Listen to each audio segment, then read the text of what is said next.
आज मैं अपने इस वीडियो में हाई स्कूल क्लास 10th का साइंस पहला chapter chemical reaction and chemical equation, जिसमें हमने अपनी पिछली वीडियो में जो है इसका एक पार्ट हमने डिस्कशन किया था। आज मैं यहाँ पर केवल केमिकल इक्वेशन के बारे में डिस्कशन करूँगा कि वास्तव में ये केमिकल इक्वेशन जो है किस प्रकार से रिप्रेजेंट किया जाता है और सबसे पहले इस केमिकल इक्वेशन को किसने लिखा। तो केमिकल इक्वेशन, हम तमाम प्रकार के केमिकल रिएक्शन को हम देखते हैं। जैसे कि एक केमिकल रिएक्शन इसमें दिया हुआ है, सिंपल सा रिएक्शन कि Na+Cl और ये मिल करके NaCl बनाता है। ये एक प्रकार का केमिकल रिएक्शन है। जो इस एरो के बाईं साइड जो लिखा हुआ है इसको हम अभिकारक कहते हैं, और जो इधर लिखा हुआ है वो उत्पाद है। इस प्रकार से जो एक केमिकल रिएक्शन होता है, किसी उसमें अभिकारक और उत्पाद दोनों होते हैं। अतः हम किसी केमिकल इक्वेशन को, या ये केमिकल इक्वेशन जो है यह एक ऐसी प्रक्रिया है जिसमें रासायनिक अभिक्रिया में प्रयुक्त अभिकारकों और उत्पादों को हम प्रतीकों के रूप में लिखते हैं, और अभिकारक और उत्पाद को प्रतीकों के रूप में लिखने की प्रक्रिया को ही हम केमिकल इक्वेशन कहते हैं। अब इसको इक्वेशन क्यों कहते हैं, यहाँ पर ये बहुत ज़रूरी है। केमिकल इक्वेशन, यहाँ पर हम बराबर का भी निशान लगा सकते हैं, क्योंकि ये समता को प्रदर्शित करता है।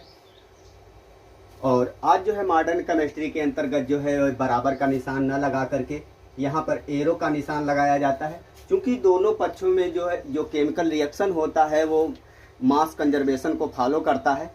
इसलिए इसको हम केमिकल इक्वेशन कहते हैं, रासायनिक समीकरण कहते हैं।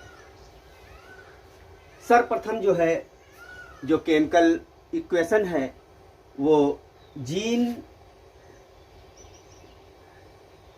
बेगविन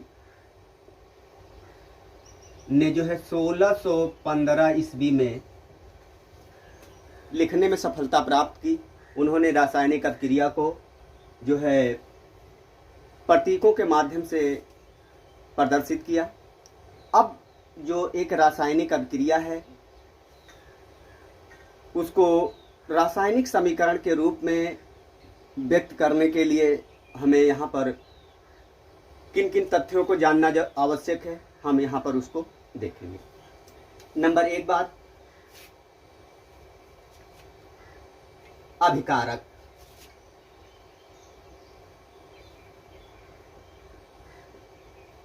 अभिकारक रासायनिक अभिक्रिया में एक या एक से अधिक अभिकारक हो सकते हैं, और अभिकारकों को जो है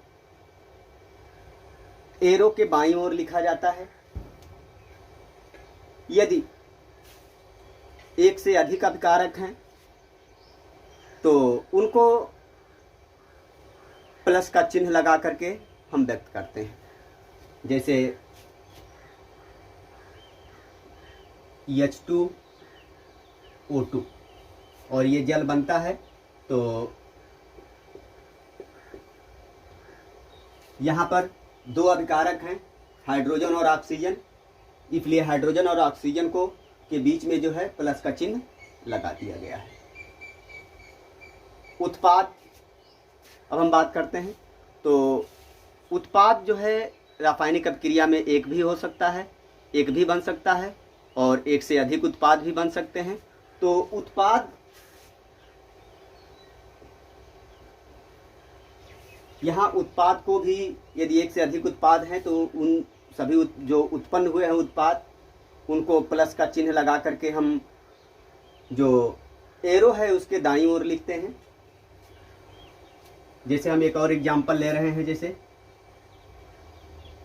FeSO4, हम फेरस सल्फेट को हम हीट करते हैं, तो इसको हीट करने पर ये ferric oxide plus sulphur dioxide plus sulphur trioxide में ये टूट जाता है। तो यहाँ पर जो है 3 उत्पाद हैं, एक फेरिक ऑक्साइड है, दूसरा सल्फर डाइऑक्साइड है, तीसरा सल्फर ट्राइऑक्साइड है। तो हमने क्या किया है कि यहाँ पर तीनों उत्पादों को जो है एक के बाद एक प्लस का चिन्ह लगा करके इसको प्रदर्शित किया है।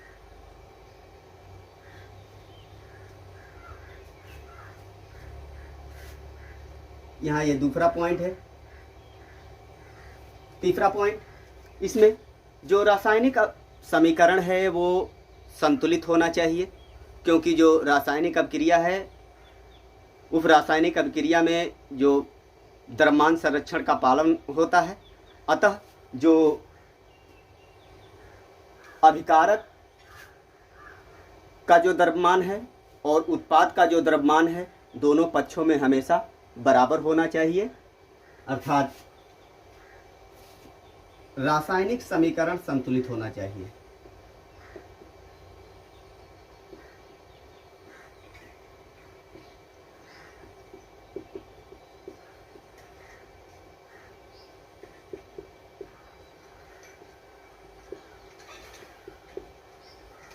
यदि रासायनिक समीकरण संतुलित नहीं है तो उसको हम उचित संख्याओं से दोनों पक्षों में गुणा करके जो अभिकारक और उत्पाद हैं उनमें जो है अणुओं और परमाणुओं की संख्या जो है उसको हम संतुलित कर सकते हैं, बराबर कर सकते हैं। तीसरी बात, यदि कोई रासायनिक अभिक्रिया किसी ताप या दाब के अंतर्गत हो रही है तो उस ताप और दाब को हमेशा एरो के ऊपर लिखेंगे, प्रदर्शित करेंगे। अभिक्रिया में प्रयुक्त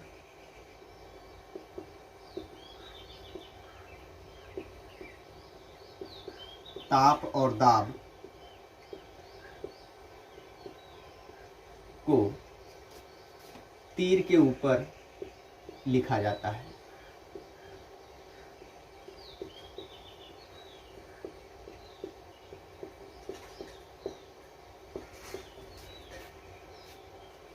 हम ये भी जानते हैं कि किसी अभिक्रिया में जो उत्प्रेरकों का प्रयोग होता है, कैटालिस्ट का प्रयोग होता है। कैटालिस्ट जो होते हैं किसी रासायनिक अभिक्रिया को मॉडिफाइड करते हैं, उसकी अभिक्रिया को वेग को बढ़ाते हैं अथवा घटाते हैं। अतः यदि अभिक्रिया में जो उत्प्रेरक का उपयोग किया गया है तो उस उत्प्रेरक को भी तीर के ऊपर लिखा जाता है।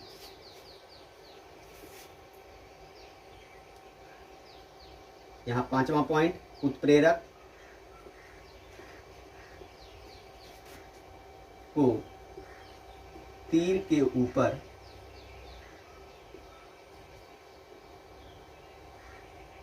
लिखते हैं। 6वां पॉइंट, अपक्रिया में ऐसा भी हो सकता है कि वो अपक्रिया उष्माशोषी हो सकती है अथवा उष्माक्षेपी हो सकती है। तो यदि अपक्रिया के फलस्वरूप उष्मा उत्पन्न हुई है तो वह एक प्रकार की उष्माक्षेपी अपक्रिया है और इसको उष्मा को डेल्टा के द्वारा प्रदर्शित करते हैं। तो चूंकि अपक्रिया उत्पन्न हुई है इसलिए हम इसको माइनस के द्वारा निरूपित करेंगे। और यदि अपक्रिया उष्माशोषी है अर्थात अपक्रिया को संपन्न कराने के लिए हमें उष्मा देना पड़ता है तो वहाँ पर हम जितनी उष्मा दी गई है उसे प्लस डेल्टा के रूप में हम प्रयुक्त करते हैं, लिखते हैं इसको। अब हम यहाँ पर बात करते हैं, ये तो हो गया कि समीकरण, एक रासायनिक समीकरण है उसको किस प्रकार से लिखा जाएगा। रासायनिक समीकरण जो हैं 2 प्रकार के होते हैं, एक संतुलित असंतुलित रासायनिक समीकरण।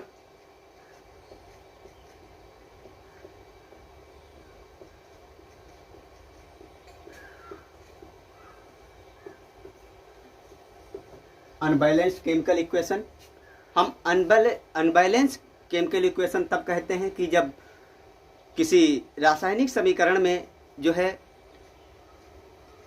अभिकारक और उत्पाद दोनों में जो है अणुओं और परमाणुओं की संख्या बराबर न हो, अर्थात दोनों पक्षों का जो द्रव्यमान है वो बराबर नहीं होता है, तो रासायनिक समीकरण जो होता है वो असंतुलित होता है। जैसे हम एक यहाँ रासायनिक समीकरण ले रहे हैं, जैसे ये H2O2, इसको खुला छोड़ देने पर ये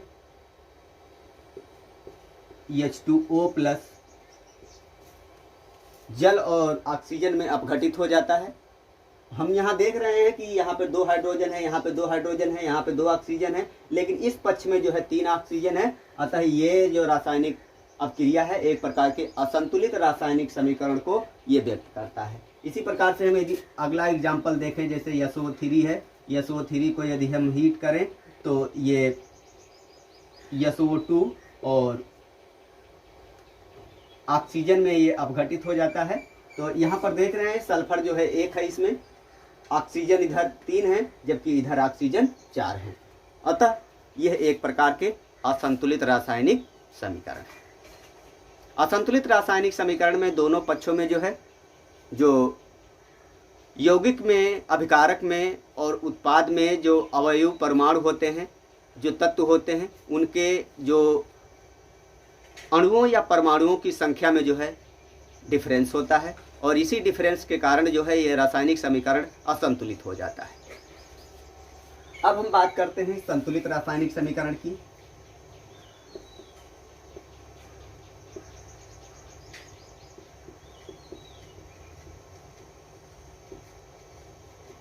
तो संतुलित रासायनिक समीकरण अथवा बैलेंस केमिकल इक्वेशन, तो बैलेंस केमिकल इक्वेशन वह केमिकल इक्वेशन होता है जिसमें अभिकारक और उत्पाद दोनों की जो द्रव्यमान होता है दोनों पक्षों में वो बराबर होता है, अर्थात अभिकारकों और उत्पादों में जो प्रति परमाणु संख्या जो होती है वो दोनों पक्षों में बराबर होती है, और ये रासायनिक समीकरण जो है होता है वो संतुलित रासायनिक समीकरण कहलाता है। तो इस प्रकार से जो उपरोक्त रासायनिक अपक्रिया जो असंतुलित है इसको हम संतुलित कर सकते हैं, जैसे कि ये H2O2, ये H2O प्लस O2। अब हम इसको उचित संख्या में जो है दोनों पक्षों में जो है उचित संख्या से गुणा करते हैं, जिससे कि ये दोनों पक्षों में जो प्रति परमाणु संख्या है यहाँ पर बराबर हो जाए। तो यहाँ पर हम इसको 2 से गुणा कर दे रहे हैं और यहाँ पर हम 2 से गुणा कर दे रहे हैं। अब हम देख रहे हैं कि हाइड्रोजन की संख्या इधर 4 हो गई, ऑक्सीजन की संख्या इधर 4 हो गई, इधर हाइड्रोजन की संख्या 4 हो गई, और इधर भी जो ऑक्सीजन की संख्या है वो 4 हो गई। इस प्रकार से जो रासायनिक समीकरण है वो संतुलित हो गया। हम दूसरा एग्जाम्पल जो इसमें दिया हुआ है SO3 और ये SO2 के रूप में और O2 में अपघटित होता है हीट करने पर।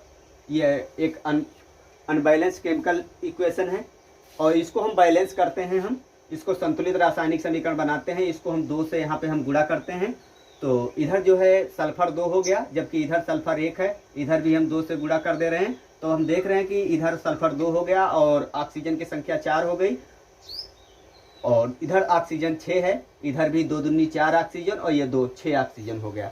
तो इस प्रकार से जो है हम जो रासायनिक समीकरण जो संतुलित नहीं होता है उसको हम संतुलित करते हैं किसी उचित संख्या से दोनों पक्षों में जो है गुणा करके जो है, जिससे कि जो प्रति परमाणु संख्या जो है अभिकारक और उत्पाद में बराबर हो जाए। तो हम कह सकते हैं कि जो एक संतुलित रासायनिक समीकरण होता है उसमें जो अभिकारक और उत्पाद में जो है प्रति परमाणु संख्या जो है सभी तत्वों की जो है वो दोनों पक्षों में जो है बराबर होती है। धन्यवाद।